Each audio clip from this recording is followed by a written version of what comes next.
नमस्कार सबैजनालाई। आज हामी चाहिँ चाउमिन खाँदै है घरमा बनाएर मैले यसमा चाहिँ तेल हालेर तेल तताएर पहिला प्याज हल्का फुराएर यो मैले बन्दा हालेँ।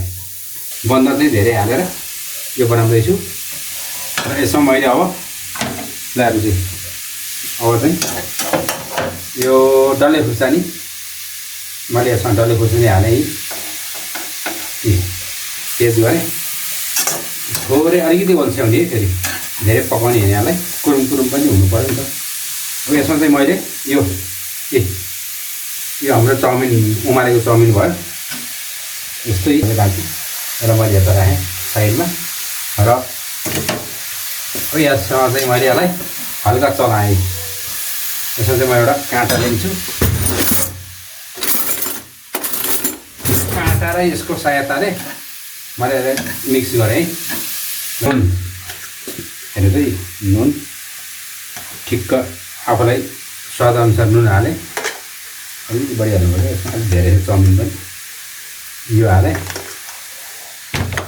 भिनेगर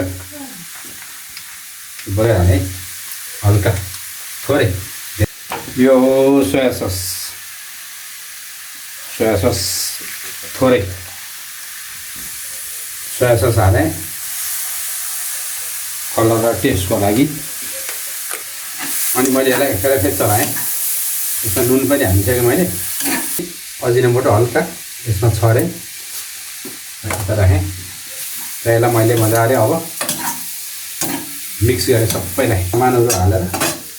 यसमा मैले बाहिरी चिज भनेको अजिनोमोटो र अनि भिनेगर अनि सोया सस त्यति मात्रै मैले हालेको, अरू चाहिँ सबै आफ्नै घरकै सामान मिलाएर हालेर हाम्रो यो हेर्नुहोस् एकदम रेडी भयो खानको लागि। खुर्सानी सबै थोक भयो। अब म थोरै मात्रामा यसमा चाहिँ धनियाँ हेर्नुहोस् यो मैले हल्का धनियाँ हालेँ यसमा।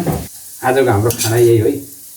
योभन्दा पहिलो भिडियोमा चाहिँ हामीले मोमो खाएको खानामा चाहिँ आज चाहिँ हामी यो खाँदैछौँ। ल यो भिडियो मन परे लाइक सेयर कमेन्ट गर्न नभुल्नु होला र यसरी बनाएर घरमा खानु होला। धन्यवाद।